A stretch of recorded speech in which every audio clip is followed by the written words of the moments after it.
الحمد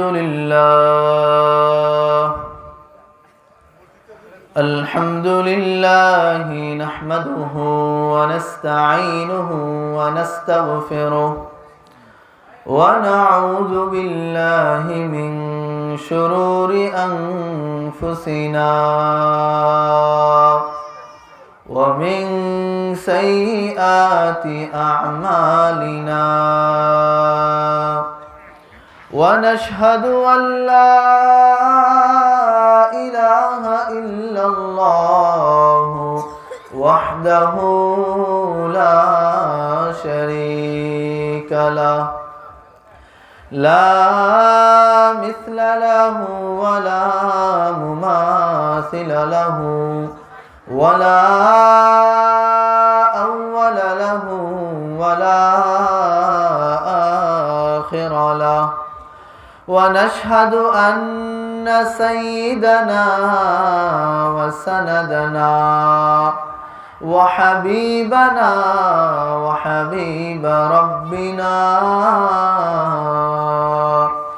وطبيبنا وطبيب قلوبنا ومولانا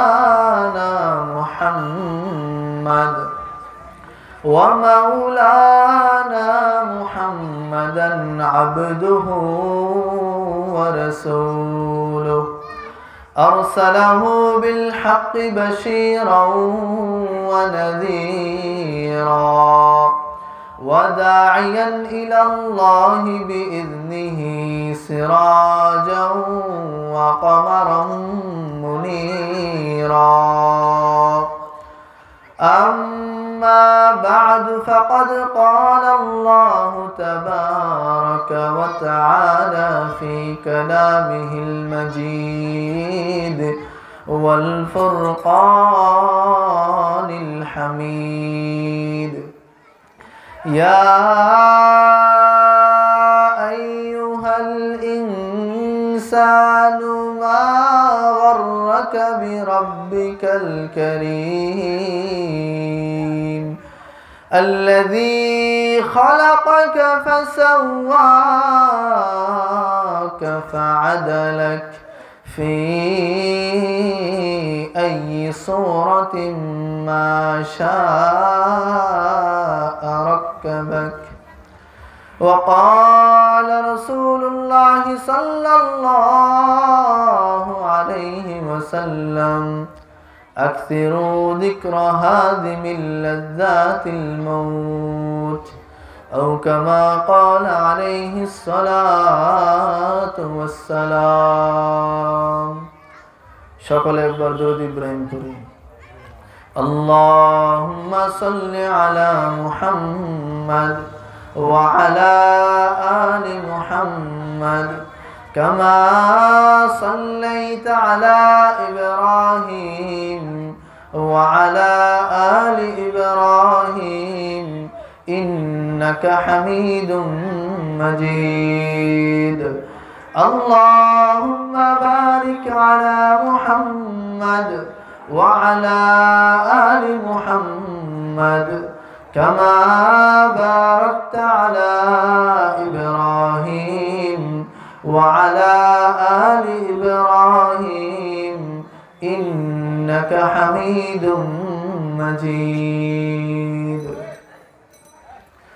الحمد لله সমস্ত প্রশংসা মহান রব্বুল আলামিনের জন্য দরুদ সালাম বর্ষিত হোক সরদারে দু জাহান হযরত মুহাম্মদ মুস্তাফা সাল্লাল্লাহু আলাইহি সাল্লামের উপর সকলে বলি সাল্লাল্লাহু আলাইহি সাল্লামের উপর আল্লাহ পাকের বড় মেহেরবানিতে আরালি জামে মসজিদের উদ্যোগে ষষ্ঠ বার্ষিক আজকের এই সুন্দর ওয়াজ মাহফিল সমস্ত শ্রোতাদেরকে জানাই আন্তরিক শুভেচ্ছা ও অভিনন্দন। মুহতারাম হাজিরিন, আমরা পবিত্র কুরআনুল কারীম ও হাদিস থেকে মাগরিবের পর থেকে আলোচনা শুনতেছি। হক্কানি ওলামায়ে কেরামগণ আমাদের সামনে কোরআন হাদিস থেকে আলোচনা করতেছেন। আমরাও আপনাদের সামনে কোরআনুল কারীম থেকে ছোট্ট একটা আয়াত তেলাওয়াত করেছি। আমি আপনাদেরকে জিজ্ঞাসা করতে চাই, আজকে থেকে আমাদের জন্ম যত বছর হয়েছে, আমাদের বয়স যত, এর ঠিক 2-3 বছর আগে আমরা কেউ কি পৃথিবীতে ছিলাম? আমার বয়স যদি 25 বছর হয়, গত 26-27 বছর পূর্বে আমি কি পৃথিবীতে ছিলাম? আমার আকৃতি, সুরত, নাম কেউ কল্পনা করেছে? কেউ করে নাই। আমার কোনো অস্তিত্ব পৃথিবীতে ছিল? সম্পূর্ণ অনস্তিত্ব থেকে আমাদেরকে কে অস্তিত্ব আনলেন? আল্লাহ রাব্বুল আলামিন সূরাতুদ দাহরের মধ্যে ইরশাদ করেন, হাল আতা আলাল ইনসানি হিনুম মিনাদ দাহরি লাম ইয়াকুন শাইআম মাযকুরা। আল্লাহ রাব্বুল আলামিন বলেন, হে আমার বান্দারা, তোমাদের উপর এমন একটা সময় কি অতিবাহিত হয় নাই যখন তোমাদের অস্তিত্বই ছিল না? ছিল? যার বয়স 60 বছর, গত 62 বছর আগে তার কোনো অস্তিত্ব ছিল? গত 150 বছর আগে আমরা আজকে যারা এখানে উপস্থিত আছি, আমরা কেউ কি ছিলাম? কেউ ছিলাম? আল্লাহ রাব্বুল আলামিন আমাদেরকে অস্তিত্ব এনেছেন। আল্লাহ রাব্বুল আলামিন বলেন, ইয়া আইয়ুহাল ইনসানু মা গররাকা বিরাব্বিকাল কারীম আল্লাযী খালাকাকা ফাসাওয়াকা ফাআদালাক। আল্লাহ তাআলা বলেন, হে মানুষ, কোন জিনিস আমি দয়াময় আল্লাহ তাআলা থেকে তোমাদেরকে গাফেল করে রাখলো? আমি এমন দয়ালু, তোমাদের অস্তিত্ব বলতে দুনিয়ার মধ্যে কিছুই ছিল না। আমি আল্লাহ তাআলা তোমাদেরকে অনস্তিত্ব থেকে অস্তিত্ব দান করেছি। আল্লাযী খালাকাকা, আমি আল্লাহ তোমাদেরকে সৃষ্টি করেছি। আল্লাহ তাআলা শুধু সৃষ্টি করে ক্ষান্ত হয়ে যান নাই, এখানে আল্লাহ তাআলা মোহর এঁটে দেন নাই। আল্লাহ তাআলা বলেন, আল্লাযী খালাকাকা ফাসাওয়াকা ফাআদালাকা। আল্লাহ তাআলা সৃষ্টি করেছেন, সুন্দর আকৃতি দান করেছেন, এবং আমাদের শরীরের কোন অংশটা কোন জায়গায় দিলে সবচাইতে সুন্দর লাগবে, সবচাইতে সুন্দর দেখাবে, চোখটা কোন জায়গায় দিলে সবচেয়ে সুন্দর মানাবে, কানটা কোন জায়গায় স্থাপন করলে সবচাইতে ভালোভাবে শোনা যাবে, প্রত্যেকটা অঙ্গ প্রত্যঙ্গ সঠিকভাবে কে স্থাপন করলেন? আল্লাহু আকবার। কেউ কি দরখাস্ত করেছিলেন যে আল্লাহ চোখ দুইটা সামনে দিয়েন, পিছনে দিয়েন না? কেউ করছিলেন নাকি? কেমনে দিছে আল্লাহ তাআলা? টাকার বাবদে? টাকার বাবদে? টাকার বিনিময়ে? নাকি কোনো ধন সম্পদ কিছু দিছেন আল্লাহকে? কোনোদিন চাইছেন যে আল্লাহ চোখ দুইটা সামনে দিয়েন, পিছনে দিলে কেমনে দেখবো, সব তো উল্টা পাল্টা লাগবো? কেউ চাইছেন? না চাওয়ার পরে যিনি দিতে পারেন তার নাম কি?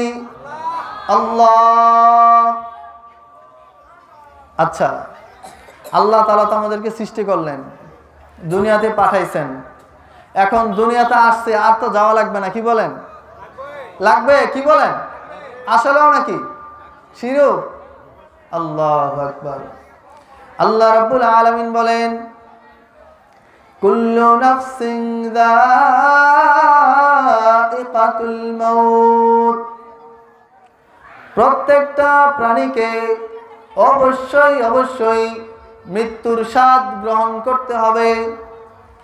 এই সুবিশাল এই পৃথিবীর মধ্যে যত মানব দানব আছে, যত পশু পাখি, যত প্রাণী আছে, সমস্ত প্রাণীকে অবশ্যই মৃত্যুবরণ করতে হবে। মৃত্যু নিশ্চিত না অনিশ্চিত? কোনো সন্দেহ আছে? এটা নিয়ে কোনো মতানৈক্য আছে? পুরো পৃথিবীর সবচাইতে ঐক্যমত যে বিষয় সেটা হলো মৃত্যু। এই মৃত্যু নিয়ে কোনো মানুষের কোনো ইখতিলাফ নেই, মতভেদ নাই, কোনো প্রাণীর কোনো মতভেদ নেই, ইখতিলাফ নাই। আপনি মানুষ হন, আপনি মুসলমান হন, আপনি ইহুদি হন, খ্রিস্টান হন, সবাই জানে মৃত্যু হলো পৃথিবীর সবচাইতে বাস্তব সত্য। মৃত্যু নিয়ে কারো কি নাই, কোনো মতানৈক্য নাই। আচ্ছা, এই মৃত্যু থেকে আমরা যদি পলানোর চেষ্টা করি, এটা কি সম্ভব? সম্ভব না। মাটির নিচে লুকা থাকলে, যদি স্পেশাল কোনো ঘর বানাই সমুদ্রের নিচে, কি বলেন, সম্ভব? সম্ভব?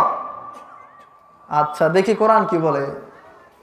আল্লাহ রাব্বুল আলামিন সূরাতুল জুমআর মধ্যে ইরশাদ করেন, কুল ইন্নাল মাউতাল্লাযী তাফিররুনা মিনহু ফাইন্নাহু মুলাকীকুম সুম্মা তুরাদ্দুনা ইলা আলিমিল গায়ব। আল্লাহ রাব্বুল আলামিন বলেন, কুল ইন্নাল মাউতাল্লাযী তাফিররুনা মিনহু ফাইন্নাহু মুলাকীকুম। আল্লাহ তাআলা বলেন, হে নবী আপনি বলে দিন, তোমরা মৃত্যু থেকে যতই পলায়ন করতে চাও, এই মৃত্যু তোমাদের সাথে সাক্ষাৎ করবেই। আল্লাহ কি বললেন? এই মৃত্যু থেকে তোমরা যতই পলায়ন করতে চাও না কেন, এই মৃত্যু তোমাদের সাথে সাক্ষাৎ করবেই। মৃত্যু সাক্ষাৎ নিশ্চিত না অনিশ্চিত? আচ্ছা, মৃত্যু সাক্ষাৎ তো নিশ্চিত, সবাই একমত, কি বলেন? কিন্তু এটা বলেন, আপনার বয়স 70 হওয়ার পরে দাড়ি সব সাদা হবে, আপনি হজ উমরা করে পুরো পবিত্র হয়ে যাবেন, ছেলে মেয়ে সবাই ঠিকঠাক মতো বিয়ে শাদী দিয়া একটা চিল্লা লাগা চরমরায় 3 দিন সময় দিয়া পুরা মসজিদে ইতিকাফে সময় লাগায়া একবারে ঈমান আমল সুন্দর গঠন করে যাইতে পারবেন, এটা কি নিশ্চিত?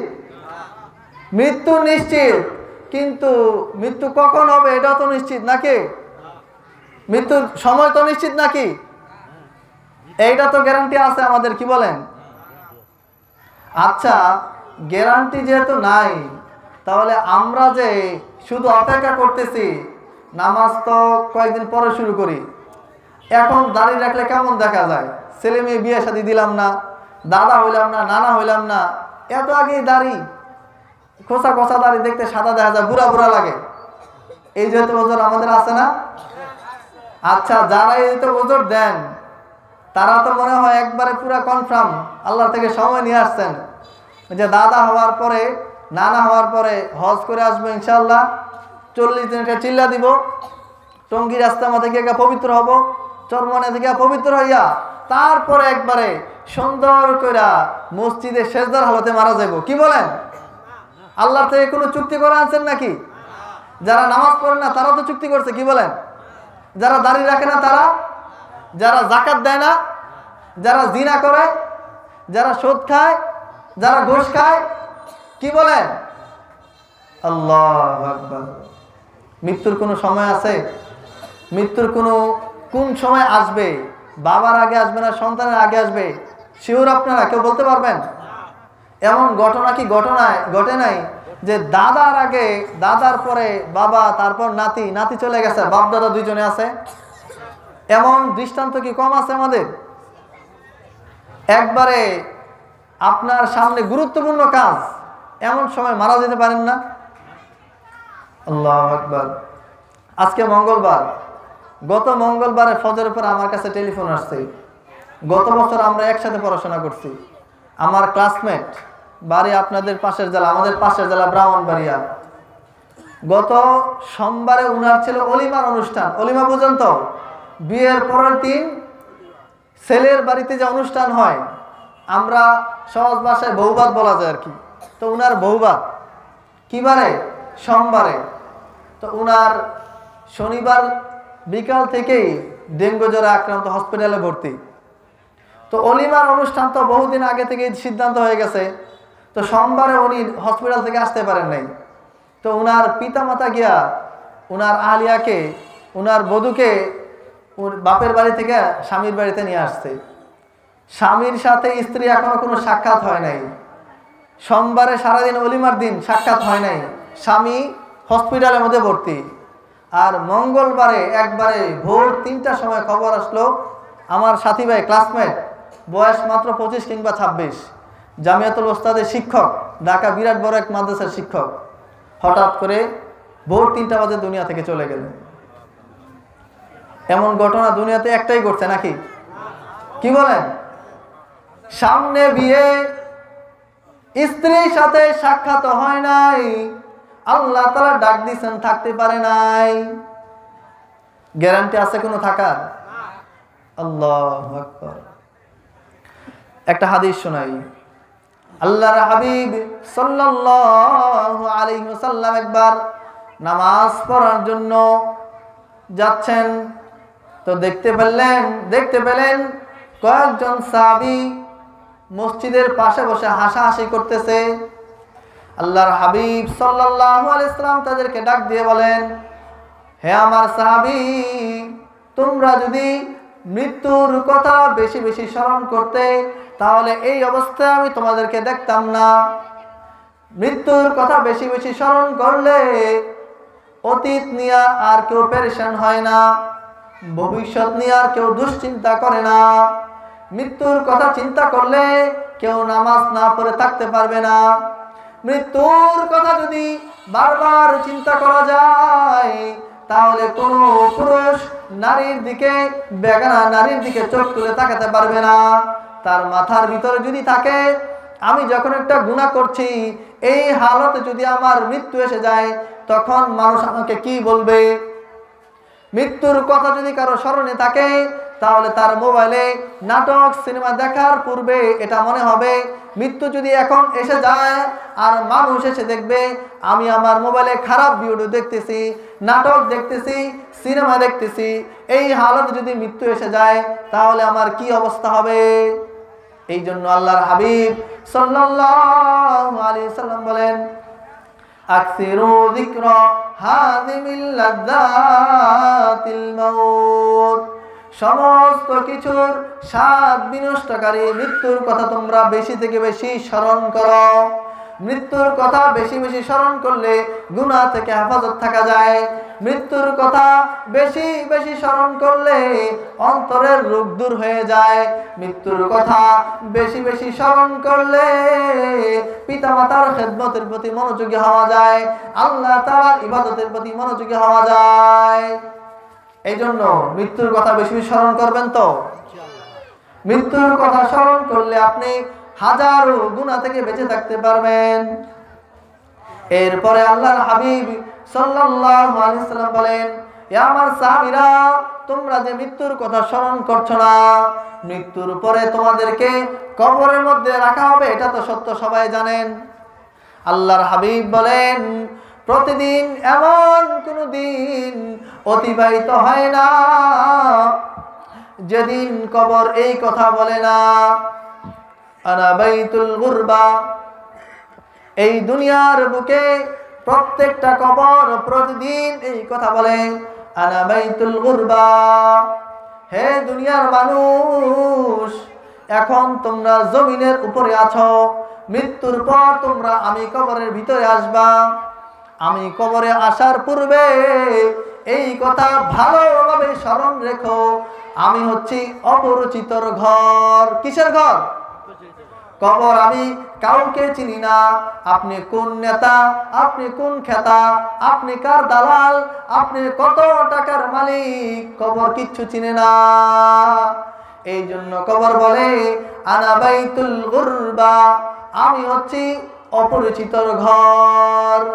এরপরে কবর বলে, আনা বাইতুত তুরাব,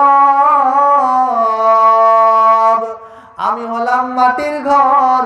দুনিয়ার মধ্যে তুমি কত সুন্দর বিল্ডিং এর মধ্যে থেকেছো, এসির মধ্যে, কত আরামদায়ক বিছানার মধ্যে, কত সুন্দর ঘরের মধ্যে, তোমার ঘরের মধ্যে কত সুন্দর কারুকার্য, কত দামি লাইট, কত দামি ফ্যানের নিচে তুমি ঘুমাইছো।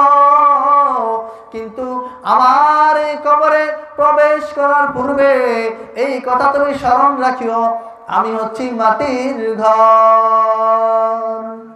মাটি হবে আসল বাড়ি, মাটি শেষ ঠিকানা।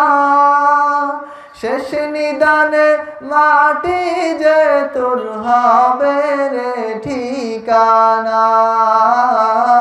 শেষ নিদানে মাটি যে তোর হবে রে ঠিকানা। কথা বলেন ঠিক না বেঠিক? সর্বশেষ কোথায় যাইতে হবে? কবরেই যাইতে হবে। এই দুনিয়ার মধ্যে যত বাহাদুরি করি, যত বড়াই করি, অমুক নেতার চাটা, অমুক নেতার দালাল আমি, অমুকের দালাল, প্রথম আলোর দালাল, অমুক নেতার দালাল, কবরে কাজে আসবে? আজকে যে নামাজের সময় নামাজ না পড়া নেতার মিছিলে ঘুরি, কবরে কাজে আসবে তো? কি বলেন, আসবে নাকি? আল্লাহু আকবার। কবর কিন্তু এখনো কথা শেষ করে নেই, হাদিস চলতেছে। আল্লাহর হাবিব সাল্লাল্লাহু আলাইহি ওয়াসাল্লাম বলেন, তারপরে কবর বলবে, আনা বাইতুদ্দুদ, আমি হলাম পোকা মাকড়ের ঘর। কবর কিসের ঘর? পোকা মাকড়ের ঘর। দুনিয়ার মধ্যে ঘরের মধ্যে একটা তেলা পোকা ঢুইকা গেলে আমাদের মা চাচিরা কত পেরেশান হয়ে যায়। একটা টিকটিকি দেখলে লাফায়া যায়, একটা কুনি ব্যাং ঘরের মধ্যে লাফ দিলে ভয়ে খেতা গায়ে দিয়ে শুয়ে যায়। কিন্তু কবর প্রতিদিন ডাক দিয়া বলে, আনা বাইতুদ্দুদ, ও দুনিয়ার মানুষ, দুনিয়ার মধ্যে তুমি একটা সাপকে কত ভয় পাও, একটা তেলা পোকাকে ভয় পাও, একটা টিকটিকিকে ভয় পাও, কিন্তু আমি কবর এমন জায়গা, আমার কবরের ভিতরে হাজারো শত সহস্র পোকামাকড় বাসস্থান। এই পোকামাকড়ের ঘরে যদি শান্তিতে থাকতে হয় তাহলে কি লাগবে?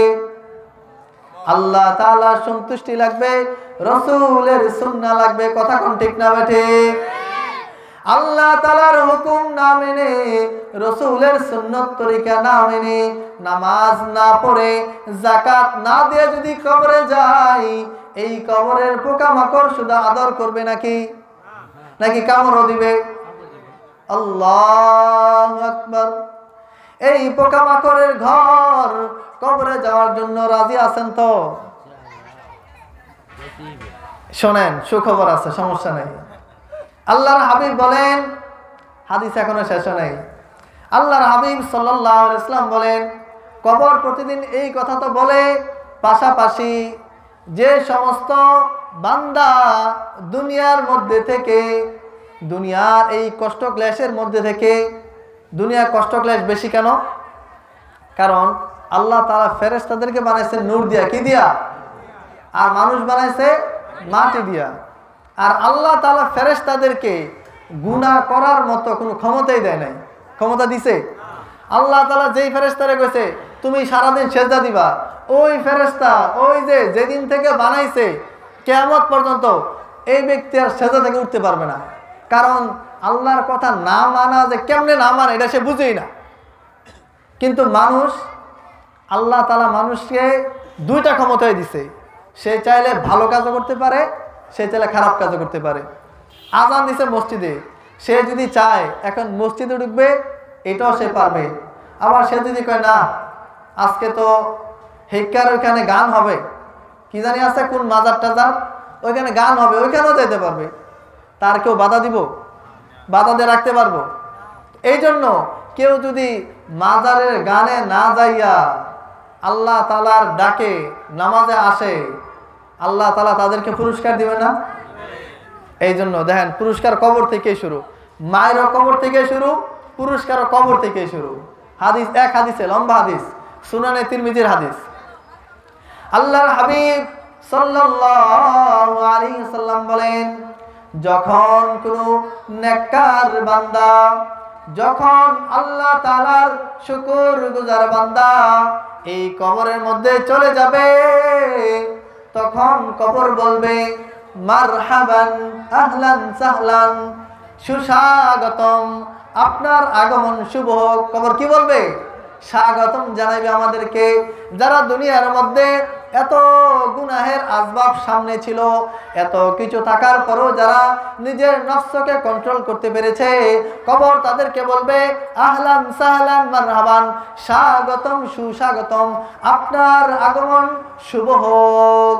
কবর বলবে হে অমুক, হে আব্দুল্লাহ, হে আব্দুল করিম, সবার নাম ধরে ধরে কবর বলবে দুনিয়ার জমিনে আমি কবরের উপরে, আমি জমিনের উপরে যে সমস্ত মানুষ চলাফেরা করত তাদের মধ্যে যারা সবচাইতে প্রিয়, সবচাইতে ভালো, তাদের মধ্যে তুমি হলে একজন। আজকে তোমাকে আমার কাছে ন্যস্ত করা হয়েছে, আমি কবর যে কত উত্তম আচরণ করতে পারি সেই উত্তম আচরণ তুমি এখন লক্ষ্য করতে পারবা। এরপরে আল্লাহর হাবিব বলেন এই নেককার বান্দার জন্য, এই গুনাহ থেকে বেঁচে থাকা এই মুমিন বান্দার জন্য আল্লাহ তাআলা তাকে বলবেন তোমার দৃষ্টি যতটুকু যায় ততটুকু পর্যন্ত কবরকে প্রশস্ত করে দাও। আমরা কবর করি কয় হাত? 3.5 হাত। চওড়া কতটুকু দেই? প্রশস্ত সর্বোচ্চ 2.5 হাত। আর আল্লাহ তাআলা এই নেককার বান্দাদের জন্য তাদেরকে বলবেন তোমার দৃষ্টি সীমা যতখানি যায় ততখানি কবরকে প্রশস্ত করে দেওয়া হবে। এখানেই শেষ না, এরপরে আল্লাহ তাআলা বলবেন এই বান্দার জন্য সরাসরি জান্নাতের একটা গেট খুলে দাও। জান্নাতের খুশবু সে কবরের মধ্যে বসে বসে কিয়ামত পর্যন্ত পেতে থাকবে। সুবহানাল্লাহ, আল্লাহু আকবার। এই কবর এত প্রশস্ত করে চান তো? কবরে বৈশা বৈশা জান্নাতের ঘ্রাণ নিতে চান? তাহলে কি করতে হবে? ঈমান নিয়া, সুন্দর আখলাক নিয়ে যাইতে হবে না? আল্লাহু আকবার। আচ্ছা, এবার মনে করেন ঈমান নিয়ে গেলাম না, সুন্দর আমল করে গেলাম না, তাইলে মুগুর অত একটু লাগবে, কি কোন? মুগুর দরকার আছে না? যে ছাত্র পরীক্ষায় A+ পাইলো, পুরা বোর্ডের মধ্যে বাংলাদেশের নাম্বার 1 হইল, তারে তো বিরাট সেমিনার মধ্যে লক্ষ টাকা পুরস্কার করা হইল, তার বাবা মার জন্য অনেক সম্মান, সব কিছু হইল। আর যে 7-20-এর মধ্যে 7টাতে ফেল করছে, তার জন্য কিছু মুগুর লাগবে না? কি কর লাগতো না? আল্লাহু আকবার।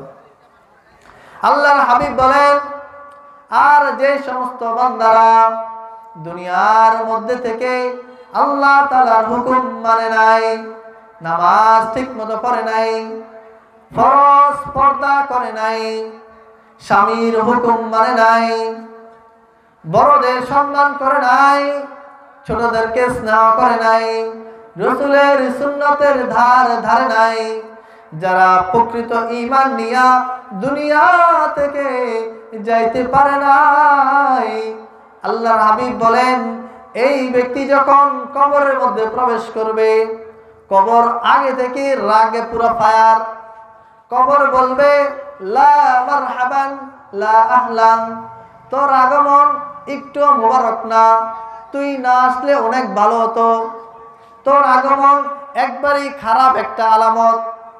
দুনিয়ার বুকে যে সমস্ত ঘৃণিত মানুষ চলাফেরা করত তুই তাদের মধ্যে অন্যতম। এখন তুই আমার খারাপ ব্যবহার কারে করে দেখতে পারবি? যারা দুনিয়াতে আল্লাহ তাআলার হুকুম মানে নাই, কবরের খারাপ আচরণ তারাই দেখতে পারবে।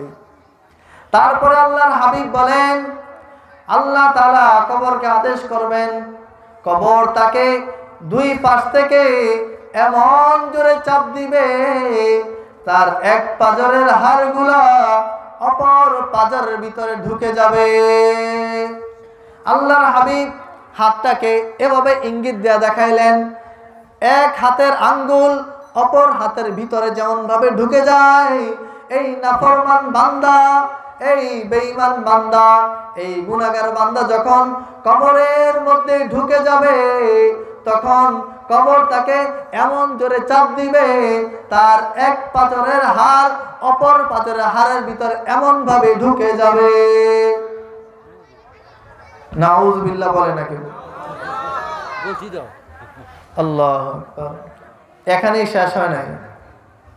আল্লাহর হাবিব সাল্লাল্লাহু আলাইহি সাল্লাম বলেন, এই নাফরমান বান্দা একবার হাত ঢুকে গেছে, এখানেই শেষ না, তার কবরে এমন 70টা বিষধর অজগর সাপের মতো, এর চাইতে বড়, এর চাইতে বিষধর, এমন বিষধর সাপ নিযুক্ত করা হবে, যেই বিষধর কোন একটা সাপ যদি এই দুনিয়ার মধ্যে একবার শুধু একটা ফুৎকার দিত, সারা জীবন কিয়ামত পর্যন্ত এই দুনিয়ার জমিনে কোন রকম সবুজ শ্যামল গাছপালা তরুলতা কিছুই জন্মাইতো না।